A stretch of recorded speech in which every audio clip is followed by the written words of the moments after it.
तो विशाल से यहाँ से विशाल से यहाँ से ठीक। चलो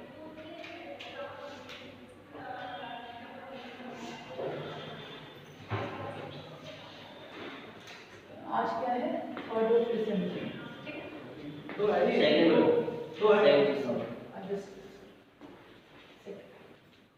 ठीक है। लास्ट जो हमने कल किया था वो हमने किया था पैरेलल सर्किट। पैरेलल सर्किट में मैंने आपको ये बताया था, पैरेलल आरएलसी सर्किट के अंदर हमने बताया था करंट और वोल्टेज के बारे में बताया था, कैसे उसका फेजर डायग्राम कैसे बनेगा। फिर हमने उसकी रिजल्टेंट करंट निकाली थी। क्यों? क्योंकि हमारे पैरेलल सर्किट के अंदर हमारे जो पैरेलल में वोल्टेज बराबर होती है, तो वोल्टेज हमारी सेम रहेगी, बाकी करंट को हमने दो पार्ट्स में डिवाइड करके बताया। एक थी कैपेसिटर के लिए और एक थी आपकी इंडक्टर के लिए। उसमें फिर आपके दो पार्ट्स थे, आपने पैरेललोग्राम मेथड से समांतर चतुर्भुज नियम से, जैसे मैंने आपको ईएमएम में बताया था, जिसको हम इसमें क्या कह रहे हैं फेजर मेथड, ठीक है, या वेक्टर मेथड। हमने उसके अंदर क्या किया था, करंट को दो पार्ट्स में डिवाइड किया था, एक्टिव कंपोनेंट और रिएक्टिव कंपोनेंट, ठीक है। फिर आपकी एक करंट जो आई साइन फाई थी वो क्या हो गई थी, बाई एक्सिस वाली आपकी सबट्रैक्ट हो गई थी, और आपकी जो आई कॉस फाई वाली रिजल्टेंट करंट थी वो आपकी क्या हो गई थी, एड अप, ठीक है। फिर आपने क्या किया था, दोनों इक्वेशंस का स्क्वायर करके उसको जब जोड़ दिया था तो रिजल्टेंट करंट आपकी आई आ गई थी। आपका जो फेजर डायग्राम था it was like this, this was I1, I2, this was I1. फिर you have taken the two parts, मैंने आपको बताया था, तो ये बैठे ये बताया था I2 फर्स्ट फेज ∅1, ये वाला फेज ∅2, ये बताया था। फिर हमने इसमें कहा था कि आपकी रिजल्टेंट करंट कहीं यहाँ पर आई, ठीक है, ये हमने लिया था फाई, ऐसे कुछ किया था। इसके दो पार्ट्स लिए थे, I1 का I1 ये I1 का I2 sin ∅2, I2 cos ∅2, ठीक है। Similarly for this I1 sin ∅1 और I2 cos ∅2, तो ये सेम डायरेक्शन में है, तो सेम वाले जो वेक्टर्स होते हैं वो ऐड हो जाएंगे, सिंपल, ठीक है। तो क्या इक्वेशन आएगी, I1 cos ∅1 और I2 cos ∅2, ठीक है। इसी तरह ये y एक्सिस पॉजिटिव पे है, ये y एक्सिस नेगेटिव पे है, तो क्या हो जाएगा I1 sin ∅1 minus I2 sin ∅2। देखो एक चीज मैं आपको बता रही हूँ, एक इक्वेशन ये थी, इक्वेशन वो थी, स्क्वायर करोगे ऐड करोगे आंसर आपका किस तरीके से आता है, I1 sin ∅1 minus I2 sin ∅2 square plus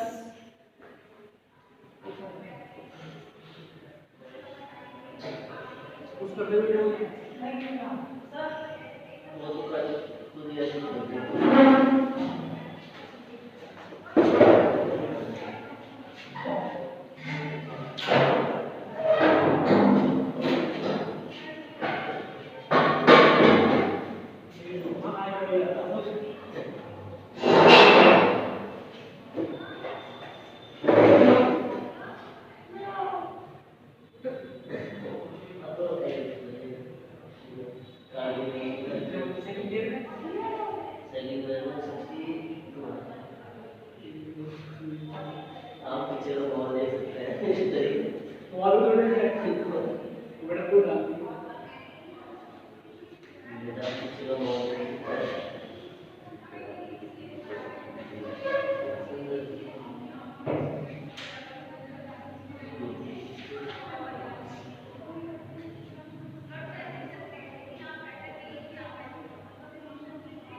तो ये आपका क्या हो जाएगा, बातें मत करो, साथ साथ में करें।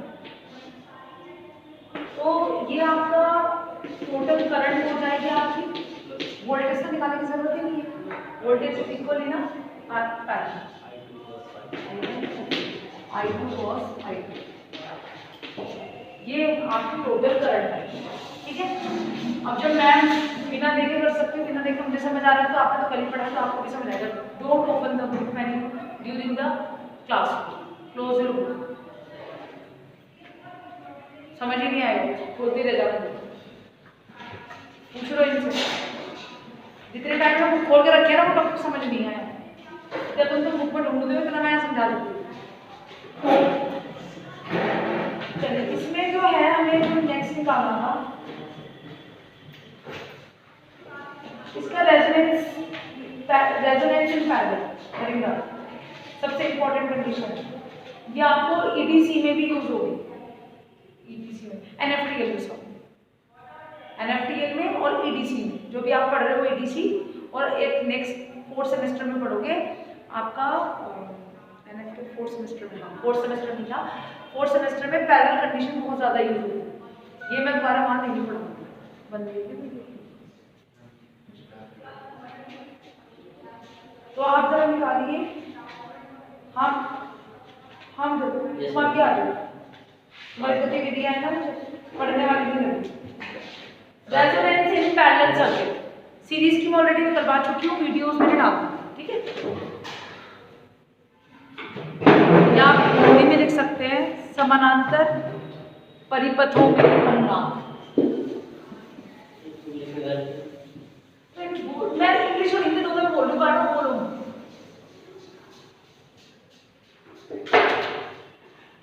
दिव्यांश का होगा बस पढ़ाई खत्म होगा इसका शौक। मैम वो किसी चीज की तैयारी करता है इसलिए वो नहीं आता है, तो वो ना यहाँ कर रहेगा ना वहाँ कर रहेगा, ये भी बता दें। ऐसे बच्चे बीच में अटकते रहते हैं। तो उनसे जितेंद्र सर से पढ़ता नो घूमता तो नहीं, अच्छा लगता है पूरा दिन। ये क्लास में आएगा जितेंद्र सर के पास जाना, जितेंद्र सर के पास जाना, जितेंद्र सर के पास जाना है। और सबसे ज्यादा प्रॉब्लम थी उसको जितेंद्र सर से।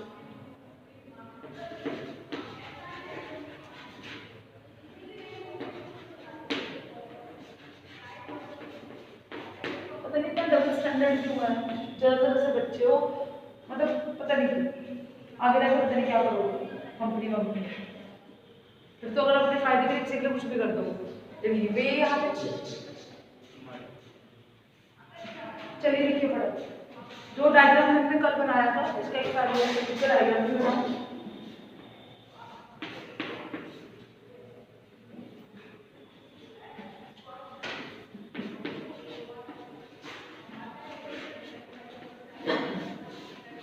ये कर लो फटाफट, मैं वो बता दूंगी इसके अंदर 1-2 क्वेश्चंस प्रॉब्लम। V की वैल्यू क्या होगी वोल्टेज सोर्स की? Vn sin omega.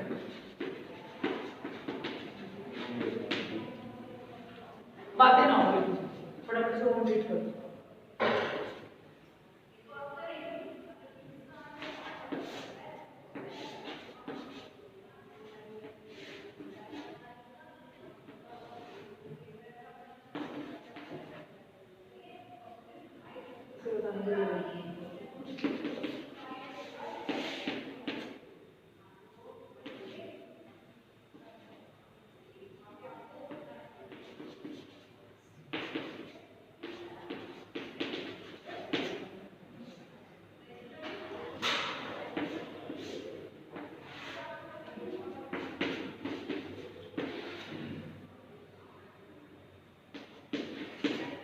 ये एक चीज आपको याद रखनी, देखो पहले एक बार समझ लो सर्किट को। ये तो पैरेलल सर्किट हो गया, आप चाहो तो यहाँ पे R लगा भी सकते हो, देयर इज नो प्रॉब्लम, ठीक है। कैपेसिटर में वैसे कोई रेजिस्टेंस है दिखाने की जरूरत नहीं पड़ती, लेकिन इंडक्टर में जो है हमें इंटरनल रेजिस्टेंस दिखानी पड़ती है, ठीक है। तो अगर मैंने यहाँ लगाया डायरेक्ट होके, अगर नहीं लगाया डायरेक्ट, ठीक है, तो बहुत ज़्यादा फर्क नहीं पड़ता, ठीक है। उसके बाद में ये पैरेलल सर्किट है, यहाँ से आपकी करंट जानी है, ये करंट 2 पार्ट्स में डिवाइड हो गई है, this is capacitor current and this is the inductor current, ठीक है। ये जो रेजिस्टर है ये मैंने अलग से नहीं लगाया है, इसको हम बोलते हैं इंटरनल रेजिस्टेंस, ठीक है। Internal resistance of a coil, it is not just a resistance, ये रेजिस्टेंस नहीं है। रेजिस्टेंस होती तो हम अलग से हमने रेजिस्टर अटैच किया होता। ये क्या है, जितना ड्रॉप मिलता है आपको कॉइल के अंदर, ठीक है। तो वो ड्रॉप क्या है, रजिस्टर काम करता है। रजिस्टर का काम क्या है, उसकी प्रॉपर्टी है ड्रॉप करना, तो रेजिस्टेंस। तो जितना भी वो ड्रॉप करता है उसको हम कंसिडर कर लेते हैं रिएक्टेंस, ठीक है। और वो किसकी वजह से आती है, फिजिकली तो वो प्रॉपर्टी रजिस्टर की है ना, तो उसको हम यहाँ पे रजिस्टर में प्रैक्टिस क्या बोलेंगे। आपको हर बार लिखा मिलेगा, आप ईडीसी देख लेना, आप इलेक्ट्रिकल देख लेना, आप इलेक्ट्रिकल देख लेना। जब आप सर्किट बनाएंगे तो आपको हमेशा आर के साथ में जब भी सीरीज में मिलेगा आइडियली, तो आपको हमेशा कॉइल के सीरीज में जो रजिस्टर मिलेगा उस रजिस्टर में लिखा होगा INT, इंटरनल रेजिस्टेंस। क्या है, इंटरनल रेजिस्टेंस। और अगर नहीं दिया है, ऐसा भी हो सकता है, तो उसका मतलब ये होगा कि आप यहाँ पे कॉइल को प्योर इंडक्टिव कॉइल मानते हो, मतलब उसमें कोई ड्रॉप नहीं। समझ आ गया, ये चीज समझ लो, क्योंकि मैं ये NFTL में 4th सेमेस्टर में दोबारा नहीं पढ़ा पहले तक। तो ये RINT, दिस इज अभी समझ लो। वोल्टेज सोर्स की वैल्यू हमेशा क्या होती है, V = VM sin omega t, और अगर मैं करंट की वैल्यू पूछूं, I = IM sin omega t। ये मैंने बहुत अच्छे से वीडियो में समझा रखा, ठीक है, जो लोग क्लास में नहीं। उसके बाद आपकी वोल्टेज हो गया, वोल्टेज सबके लिए इक्वल है, तो मैंने एक ही वोल्टेज दिखाया है इस पे।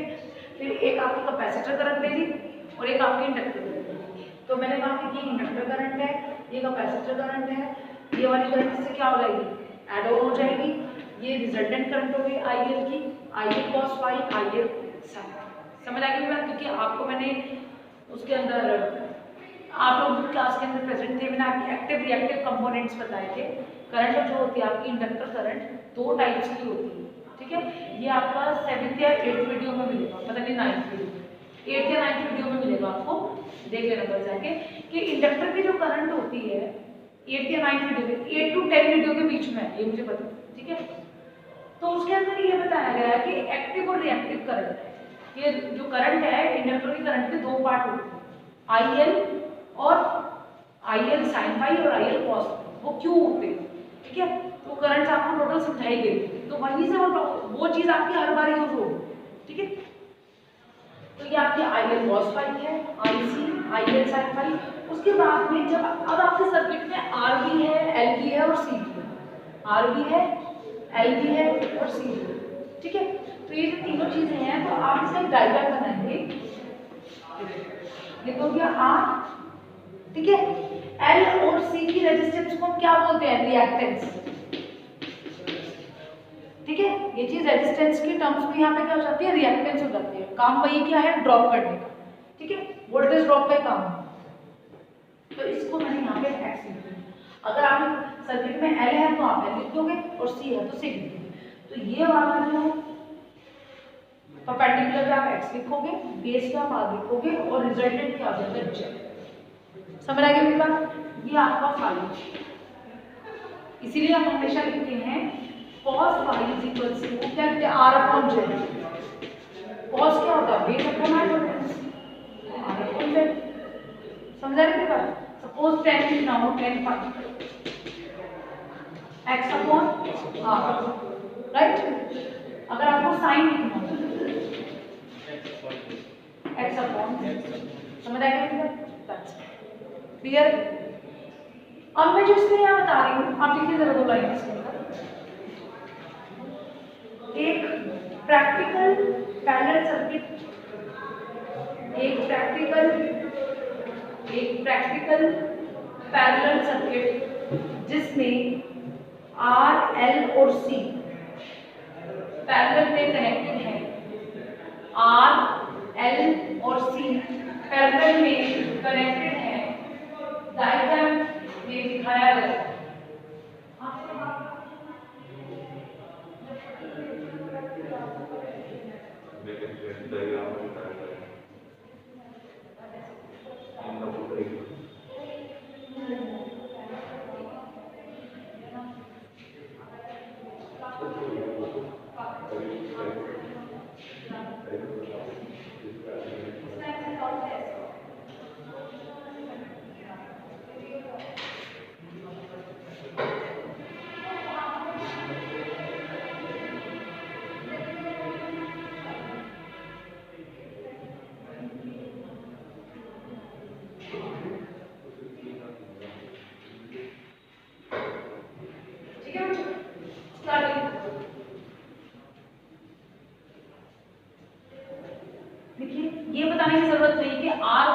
में है, L हेनरीज में है और C किस में है, फैराडे। ये मैं नहीं बताऊंगी, ये आपको पता है, ठीक है।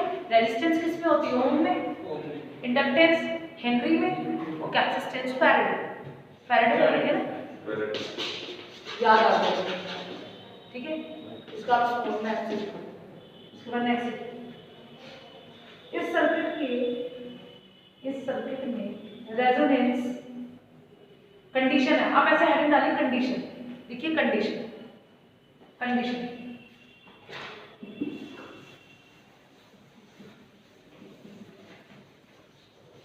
ये याद रखने वाली बात है बस।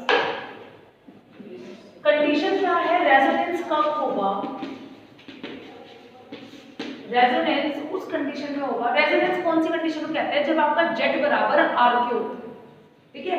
मतलब उसमें रिएक्टिव कंपोनेंट जो रिएक्टेंस है वो खत्म हो जाता है, सिर्फ रेजिस्टेंस है, ठीक है। तो मैंने आपको एक जनरल इक्वेशन बताई थी, Z बराबर √R² + XL - XC का स्क्वायर, सीरीज में बताई थी। और फिर मैंने क्या कहा था, ये 0 हो जाएगा तो Z बराबर R के हो जाएगा। ये सीरीज की रेजोनेंस कंडीशन थी, मतलब आपकी जो इम्पीडेंस है वो केवल रेजिस्टेंस के बराबर रह जाएगी, ये सीरीज में था। अब हमें, ये तो सीरीज के लिए था, अब हमें पैरेलल के लिए बताना है। तो पैरेलल कंडीशन में वो ये कहता है कि पैरेलल कंडीशन में रेजोनेंस तब होगा व्हेन रिएक्टिव कंपोनेंट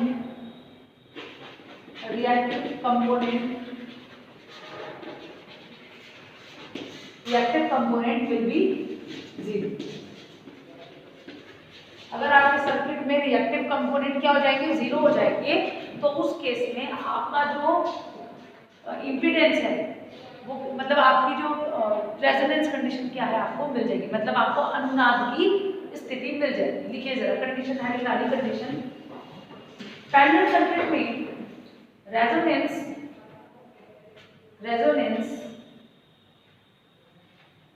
के लिए, रेजोनेंस कंडीशन के लिए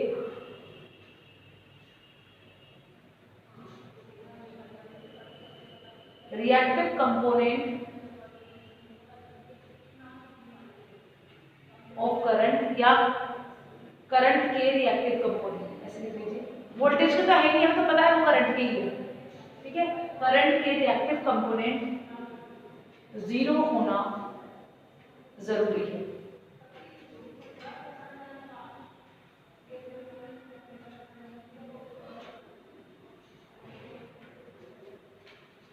लिखिएगा जरा, इससे फायदा क्या होगा, इससे ऐसा क्यों होगा, लिखिए वाई। मैंने आपको ये लाइन लिखवाई बच्चों, मैंने आपको ये लिखवाया कि आपका जो पैरेलल कंडीशन में मैंने आपको इसकी कंडीशन बताई, जैसे आपके कॉम्पिटिटिव एग्जाम्स आएंगे उसमें पूछा जाएगा कि आपका जो, जैसे इसके अंदर भी ये था कि रिएक्टिव कंपोनेंट 0 हो जाना चाहिए था सीरीज में। अब पैरेलल में वो ये कह रहा है कि पैरेलल में आपका जो रेजोनेंस कंडीशन है वो कब आपको मिलेगी, रेजोनेंस कंडीशन आपको तब मिलेगी जब आपका रिएक्टिव कंपोनेंट जो है वो क्या हो जाएगा, 0 हो जाएगा। रिएक्टिव कंपोनेंट 0 होने से क्या फर्क पड़ेगा, मतलब क्यों हो जाएगा, रिएक्टिव कंपोनेंट 0 हो गया तो उसका वो रेजोनेंस कंडीशन वो कैसे दे रहा है वो बता। देखिए वाई, देखिए आगे इस कंडीशन में, ऐसे लिखो रिएक्टिव कंपोनेंट 0 होने पर रिएक्टिव कंपोनेंट करंट 0 होने पर supply current minimum, supply current minimum और अप्लाइड वोल्टेज के फेज में होगी।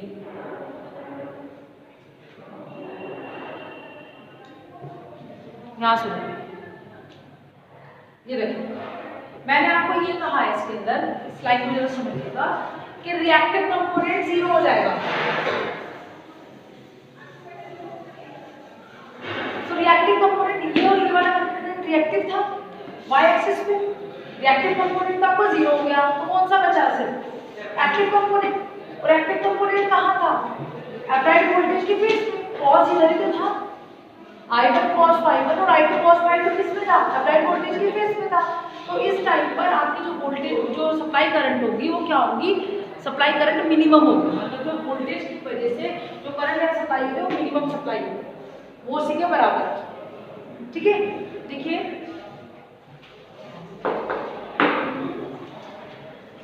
अगर देखो मेरी बात सुनो, अगर आपकी करंट और वोल्टेज सेम फेज पे आ गई ना तो Z बराबर RT होगा, क्योंकि केवल रेजिस्टर में ही ऐसा होता है कि वोल्टेज और करंट के बीच में कोई फेज डिफरेंस नहीं होता है, तो उस टाइम पे Z बराबर RT ही होता है। ठीक है, यहाँ पे हमें XL माइनस XC को 0 करना पड़ा था सीरीज में, लेकिन पैरेलल में ऐसा नहीं हो सकता। पैरेलल में हम क्या कह रहे हैं कि पैरेलल में अगर वो उस फ्रीक्वेंसी पर, वो फ्रीक्वेंसी जिस पर आपका जो रिएक्टिव कंपोनेंट है अगर वो 0 हो जाते हैं तो कौन से बचेंगे? साइन वाले तो क्या हो गए? 0 हो गए, ये इसके बराबर हो गया, ये प्लस है माइनस है तो कैंसिल हो जाएंगे। कोई एक फ्रीक्वेंसी ऐसी होगी जिसमें IL sin phi और IC sin phi equivalent opposite हो जाएंगे, वो एक फ्रीक्वेंसी आएगी। कोई एक फ्रीक्वेंसी होगी जैसे 50 हर्ट्ज है, उस 50 हर्ट्ज में कोई ना कोई ऐसी फ्रीक्वेंसी होगी 0 से 50 के बीच में, जब आपकी क्या होगी? IL sin phi और IC sin phi, IL sin phi और IC sin phi जो आपकी रिएक्टिव करंट है वो क्या हो जाएंगे? एक दूसरे के इक्वल एंड अपोजिट हो जाएंगी, तो वो क्या हो जाएंगी? 0 हो जाएंगी। तो सिर्फ आपकी कौन सी बचेगी? कॉस वाली बचेगी। कॉस वाली किस पे होती है? इस वाले पे होती है। तो जब इस वाले पे होती है तो कॉस वाली किसके? वोल्टेज के सेम फेज में आती है। तो I cos phi जब कोई सी भी है रिजल्टेंट I cos phi है वो अप्लाइड वोल्टेज के फेज पे आ गई, यानी कि मिनिमम करंट होगी, यानी उस टाइम पे जो करंट होगी वो क्या होगी? मिनिमम होगी और वो अप्लाइड वोल्टेज के फेस में होगी, क्योंकि ये तो 0 हो गई और ये I cos phi वोल्टेज के साथ में आ गई। तो इस वजह से इस कंडीशन को हम क्या कहेंगे? Resonance condition. देखिए, और जिस फ्रीक्वेंसी पर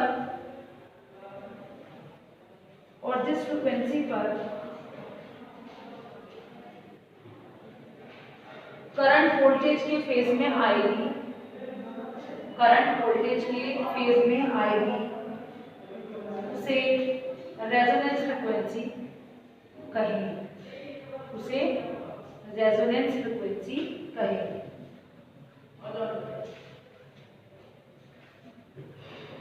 जैसा डायग्राम जो वो फेजर डायग्राम बनाया था अभी आपने, उसको सेकंड डायग्राम में, जैसा सेकंड डायग्राम में दिखाया है मैंने आपको, ये वाला बनवाया था नहीं IL sin phi वाला, अभी तो बनवाया 3 डायग्राम तुमने बनाया नहीं? वो कौन सा बनाया?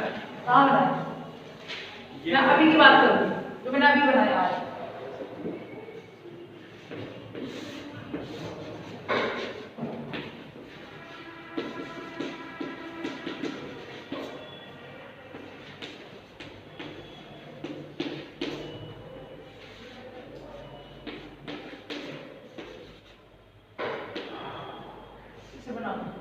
नहीं बनाया। देखिए फेजर डायग्राम को देखने पर, फेजर डायग्राम को देखने से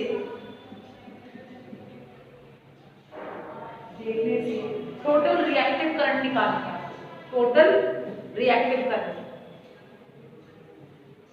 ना देखिए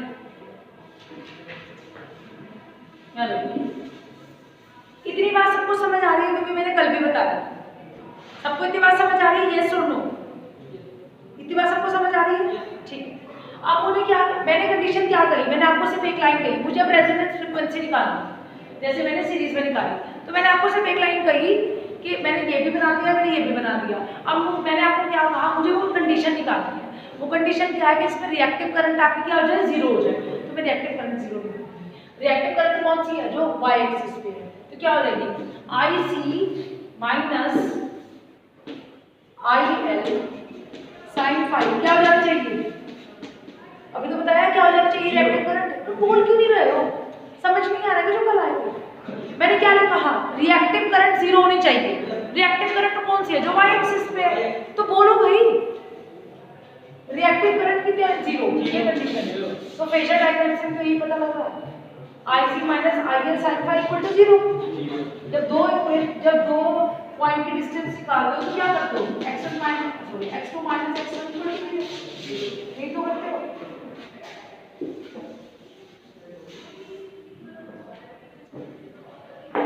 लिखो इक्वल टू 0 लिखिए।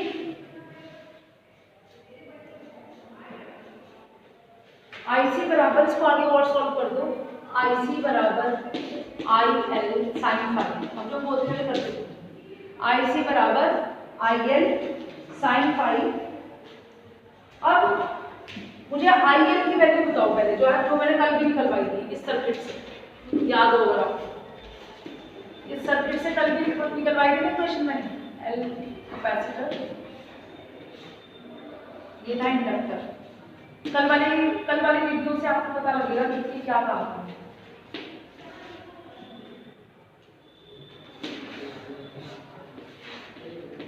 मुझे आई की वैल्यू क्या होगी, स्टेप को छोड़ दो आप, यहाँ से मुझे यहाँ देखो सब लोग, कोई अब यहाँ समझ लो, यहाँ देखो मुझे IC की वैल्यू चाहिए, मुझे IL की वैल्यू चाहिए। तो पहले मैं IL की वैल्यू बता दूँ। I की वैल्यू क्या होती है, V/R, यही होती है ना, V/R, ऐसे ही होता है। लेकिन ये इंडक्टर है, यहाँ R नहीं हो सकता, यहाँ क्या होगा, Z। समझ आ रही है? लिखो IL is equals to V/Z, V/Z।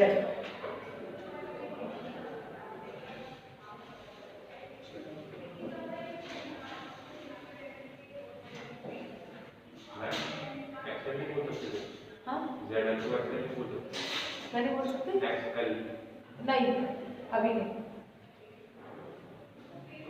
अब इसमें रेजिस्टेंस भी है ना, ये देखिए ये रेजिस्टेंस दिखा रखी है ना, अगर रेजिस्टेंस ना होती, बच्चे एक बार सुन लो, वो कह रहा है कि मैडम जब वो I/V/R है, ठीक है, जब हम R कह रहे हैं, मेरी बात सुनो पहले, वो कह रहा है कि मैडम V/R है, R को आपने कहा था कि इसमें रेजिस्टेंस होता है, उसमें रिएक्टेंस होता है, तो वो कह रहा है कि मैडम मैं इसको X लिख सकता हूँ, XL लिख सकता हूँ, आप लिख सकते हो, बिल्कुल लिख सकते हो, लेकिन उसकी कंडीशन है जब आपको वो प्योर इंडक्टिव सर्किट दिया हो या प्योर कैपेसिटिव सर्किट दिया हो। मैंने इसके साथ में क्या लगाया है, रेजिस्टर लगाया है, तो ये जब R और X मिल जाते हैं तो Z के बराबर।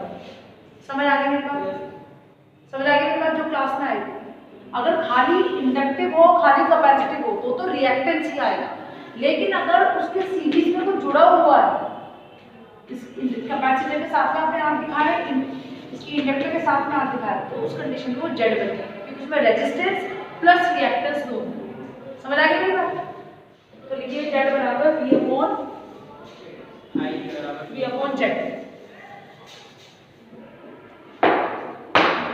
अब एक डायग्राम मैंने आपको और बनवाया था, उसको डायग्राम को बना लो, एक मैंने भी आपको बनवाया, Z, X और R। तो लिखिए यहाँ से आप साइन फाई की वैल्यू निकाल दीजिए, क्या हो जाएगी साइन फाई की वैल्यू, साइन फाई अभी तो बताया था, हाँ X/Z। लिखो ये फर्स्ट इक्वेशन होगी, ये सेकंड इक्वेशन होगी, sine phi is equals to X/Z। और यार किसके लिए निकाल रहे हो, इंडक्टर के लिए निकाल रहे हो, तो XL/Z, क्योंकि इसके साथ मल्टीप्लाई है, IL के साथ मल्टीप्लाई है ना, तो sin phi is equals to XL/Z। अब जैसे मैंने आपको डायग्राम स्टार्ट किया था, तो आपको याद होगा मैंने उसके साथ में ये बनवाया था, जैसे डायग्राम था कल, तो मैंने क्या किया था, रजिस्टर और यहाँ पे भी रेजिस्टेंस दोनों तरफ दिखाई थी कल के, लेकिन आज मैंने क्या किया था, सिर्फ जब मैं रेजोनेंस कंडीशन निकाल रही थी तो मैंने आइडियली इंटरनल रेजिस्टेंस इसकी तो दिखाई थी, पर इसकी नहीं दिखाई। समझ आ रही है बात? तो अब अगर मैं क्या था नाम, योगेश, अब अगर मैं IC की वैल्यू पूछूं तो क्या आएगी, IC बराबर वही V/R, तो V/R की जगह क्या लिखूंगी, Z या X, राइट, क्योंकि इसके साथ में मैंने कुछ और नहीं दिखाया है, इसके साथ में मैंने R नहीं दिखाया है, जब R नहीं दिखाया है तो वहाँ Z नहीं दिखाएंगे, और R तो दिखाई नहीं सकते, क्या दिखाएंगे, रिएक्टेंस दिखाएंगे, तो ये हो गया X। समझ आ गई मेरी बात? इस फर्स्ट सेकंड थर्ड इक्वेशंस को इसके अंदर आपकी इस इक्वेशन को A मानो, IC बराबर IL साइन, इक्वेशन 1, 2 और 3 को इक्वेशन ए में रखने पर वहां पे आईसी की वैल्यू लिखो, वहां पे आईएल की वैल्यू लिखो और वहां पे साइन फाई की वैल्यू।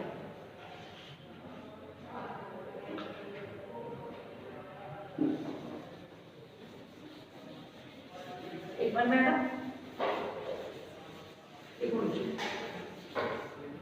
अब इन लोगों को, जो लोग घर पे बैठे हैं वो लोग एक बार बहुत ध्यान से देख लो। आपने क्या किया, तीनों फेजर डायग्राम से आपने वैल्यू निकाली है। आपने पहले ये आपकी कंडीशन होनी चाहिए आई सी बराबर आई एल साइन फाई, या आप कह सकते हैं I C minus I L sine phi equal to 0, क्योंकि ये क्या है, रिएक्टिव कंपोनेंट, ये कंडीशन है। ठीक है बच्चों, ये कंडीशन है, आप ध्यान से देख लो साथ, जिसको नहीं देखा। ठीक है, उसके बाद आपने क्या किया, इसको उधर निकाला, आई सी बराबर आई एल, आपने आई एल की वैल्यू निकाली पहले, इक्वेशन ए इसको मान लिया। ठीक है, आई एल बराबर क्या है, वी अपॉन जेड, क्योंकि आपकी सीरीज में क्या है, आपने रेजिस्टेंस भी दिखा लिया और इंडक्टेंस भी दिखा, राइट। तो I L V L upon Z. ठीक है, इसी तरह मैं साइन फाई की वैल्यू निकालती हूँ। साइन फाई की वैल्यू मैं इस ट्रायंगल से निकालूंगी। साइन फाई क्या हो जाएगा, X upon Z, sine phi हो गया हमारा एक्स अपॉन जेड। ठीक है, ये एक्स कौन सा, एल, राइट, क्योंकि ये इंडक्टर के साथ है, राइट। उसके बाद में आपका आता है फर्स्ट इक्वेशन, सेकंड इक्वेशन और एक आपकी थर्ड इक्वेशन आईसी। आईसी बराबर होगी वी अपॉन क्या आना चाहिए, क्योंकि सीरीज में मैंने, इसके सीरीज में मैंने कुछ नहीं लिखा है, बस X. Put the value of equation 1, 2 and 3 in a equation A. तो मैं क्या करूंगी, इस इक्वेशन में सारी वैल्यू डालूंगी। आईसी बराबर क्या आ जाएगा, वीसी अपॉन, पैरेलल में वोल्टेज बराबर ही होती है, तो V बराबर VC बराबर V होगी, सारी बराबर है। ठीक है, तो V upon XC equal to V upon मैंने जो उल्टा बोला, अच्छा सही, ZL और साइन फाई क्या आ जाएगा, XL अपॉन Z। ठीक है, आगे मेरी बात समझ, नोट करो इसको, जो कटता है उसको काट दो, जो बचता है उसको बचा दो।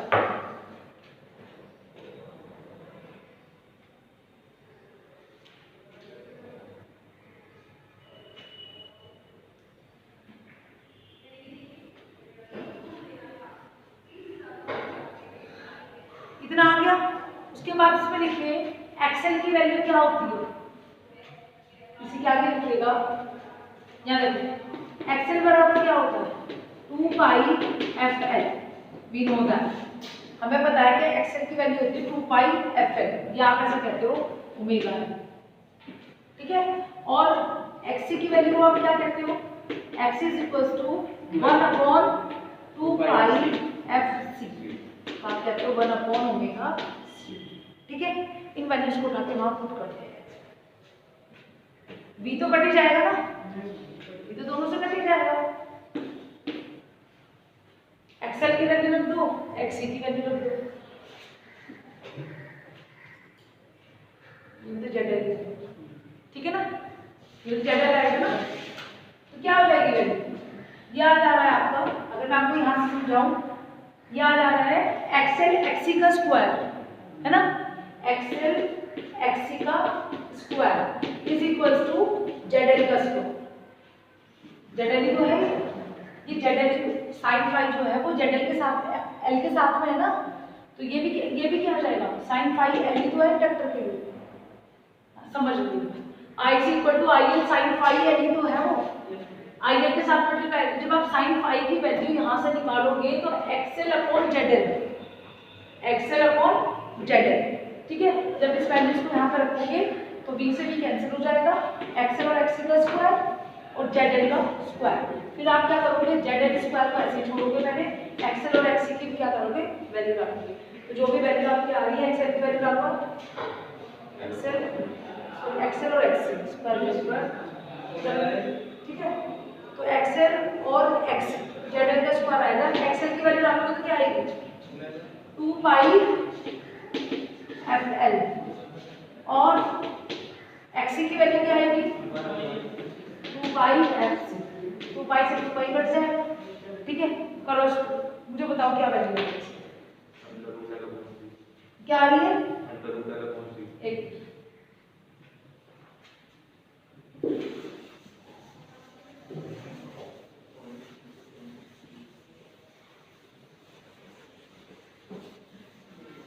रितेश शॉप में हो,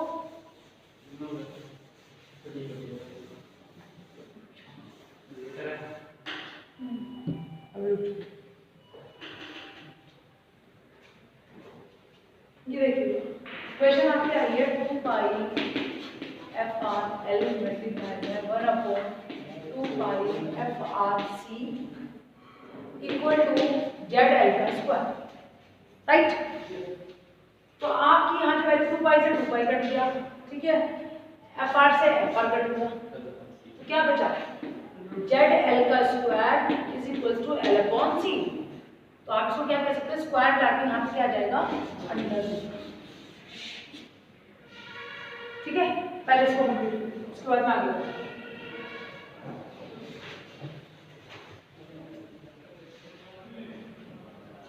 एक चीज बता,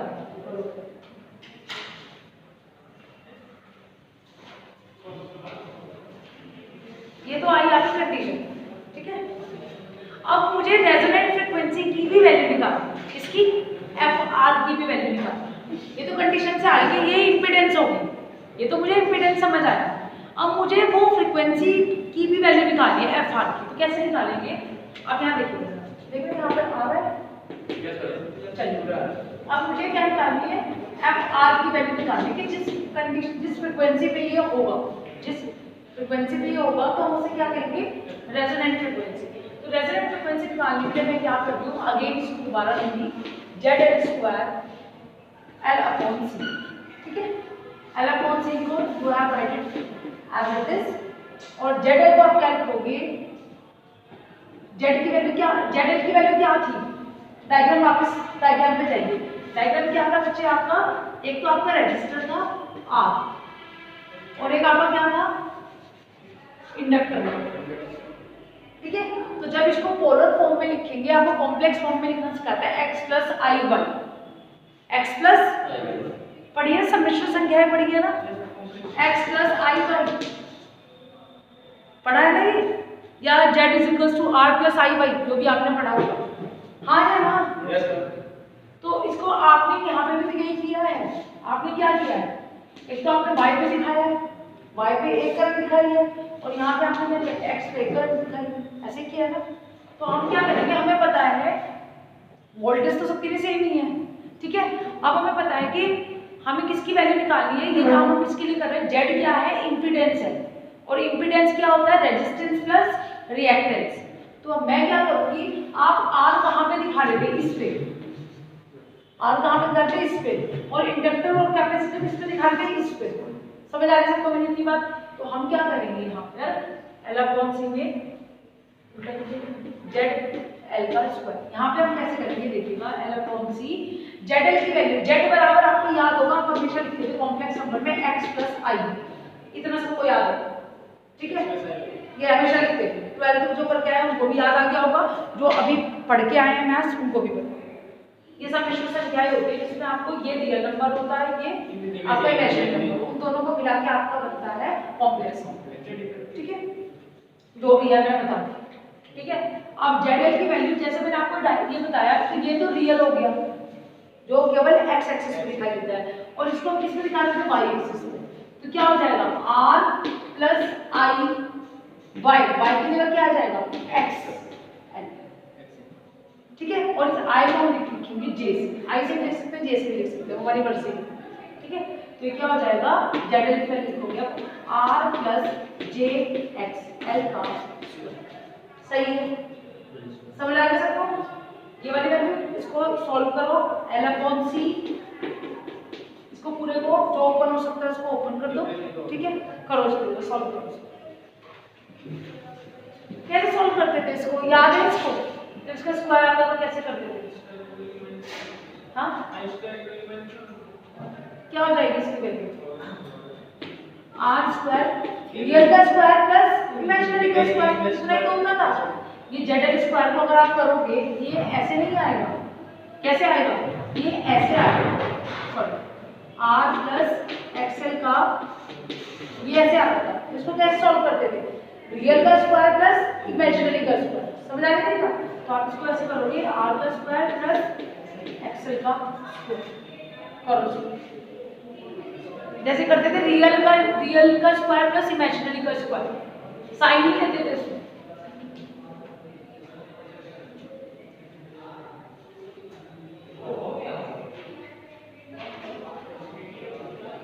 एक्सएल की वैल्यू क्या डालोगे, 2 पाई एफ आर एल, समझ आ रही है मेरी बात?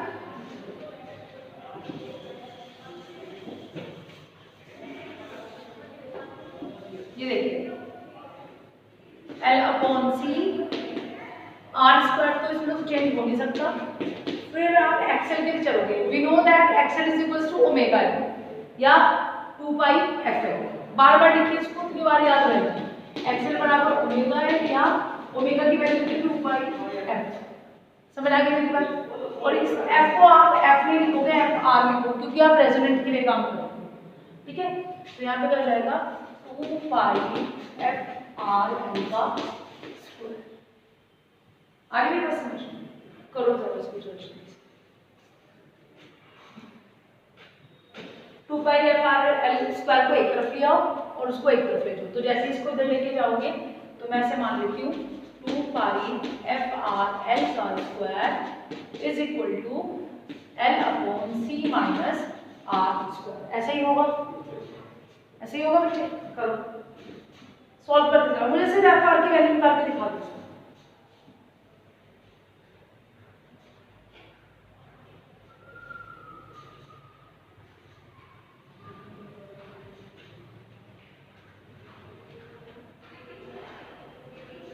यहाँ देखो अगर नहीं समझ आ रहा तो मुझे सिर्फ एफ आर की वैल्यू निकालनी है, तो मैंने क्या किया 2 पाई एफ आर स्क्वायर, ये क्या हो जाएगा 4 pi square F R square L square L upon C, ठीक है, माइनस आर स्क्वायर, यहाँ देख लो, ठीक है? मैं दोबारा लिखता हूँ, फिर मैं क्या करूँगा, मुझे सिर्फ इस एफ आर की वैल्यू चाहिए, तो मैंने क्या किया, इस एल स्क्वायर को मैं नीचे ले गई, तो मैंने क्या किया एफ आर का स्क्वायर 1 अपॉन 4 पाई का स्क्वायर भी इधर ही रहने दो equal to L upon C, ये एल स्क्वायर यहाँ पर, ठीक है, minus R square upon L square, ठीक है? इससे ये एल कट जाएगा, क्या बचेगा 1 अपॉन एल सी, 4 पाई का स्क्वायर एफ आर का स्क्वायर 1 अपॉन के में तो नीचे आ रहा है L C minus R upon L का स्क्वायर, समझ आ रही है बात? क्लियर है की बात? उसके बाद आप क्या करोगे, फिर आपने क्या किया, इस एफ आर स्क्वायर को नहीं छोड़ दिया, आप लेके गए 1 अपॉन 4 पाई स्क्वायर, ऐसे ही होगा, ठीक है, 1 upon L C minus R upon कार होल स्क्वायर, राइट, ठीक है?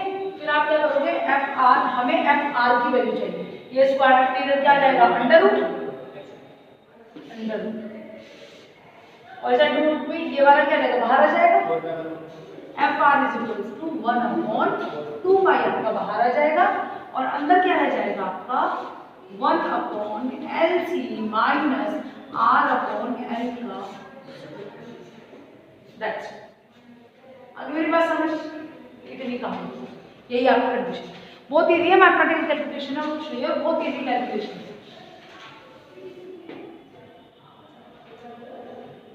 यानी रेजिस्टर तो है वो आपका रियल नंबर है, और जो आपका इंडक्टर और कैपेसिटर है वो आपका इमेजिनरी है, ठीक है? तो आप जब भी लिखोगे, जैसे यहाँ पे R प्लस JX लिखा और कैपेसिटर में क्या लिखोगे R माइनस JX, समझ आ गई मेरी बात? इसमें R प्लस JXL लिखा, उसमें क्या लिखोगे R माइनस JXC, क्योंकि ये पॉजिटिव में होता है, अगर आप एक पॉजिटिव मिलेगा एक आपको नेगेटिव मिलना पड़ेगा, इसलिए इसकी जो जनरल इक्वेशन होती है वो ये होती है R प्लस माइनस JX, ठीक है? तो इसके लिए लिखोगे R प्लस JXL, और कैपेसिटर में लिखोगे R माइनस J NFTL में यूज होगा। यानी ये फ्रीक्वेंसी क्या कहलाती है? रेजोनेंस फ्रीक्वेंसी कहलाती है। अब इसमें एक चीज और सोचो कि अगर मैं ये कहूँ कि आपका सर्किट प्योर, मेरी एक बार बात सुनो, बस आप नोट कर देना, मैं आपको टाइम दे दूँ। ये जो सर्किट आपका आया है, ये सर्किट, ये कंडीशन तब आ रही है बच्चे जब मैंने आपके कैपेसिटर के साथ कुछ कनेक्ट नहीं किया है और मैंने रेजिस्टेंस के इंडक्टर के साथ में आपने क्या कनेक्ट किया है? Register connect.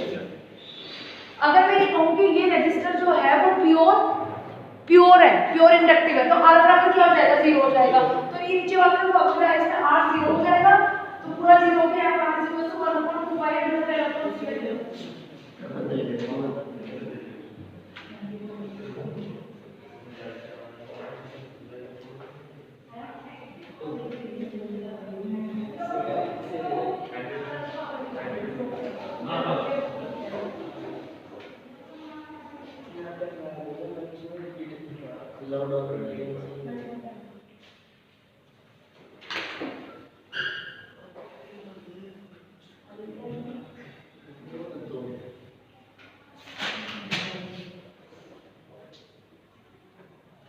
ये हो गया ना? तो अगर बच्चे ये अगर R आपका 0 हो जाए, मैं कहूँ कि इसके साथ में ये प्योर इंडक्टिव सर्किट था, तो यानी इंटरनल रेजिस्टेंस क्या थी? 0 थी। तो इस फॉर्मूले में आप R क्या रख दोगे? 0 रख दोगे, तो ये पूरा क्या हो जाएगा? 0 हो जाएगा। तो फिर क्या बचेगा? FR = 1/2 ठीक है, अगर आपकी रेजिस्टेंस की वैल्यू 0। ठीक है, तो दिस इज ओवर। ठीक है, आपका ये चैप्टर ओवर हो गया है। इसके अंदर आपको न्यूमेरिकल, सर मैं आपको लाके 2 न्यूमेरिकल कराऊंगी, ठीक है, प्लस मैं कल न्यूमेरिकल करा दूंगी और परसों मैं नया टॉपिक में स्टार्ट करूंगी। ठीक है बच्चों? ओके।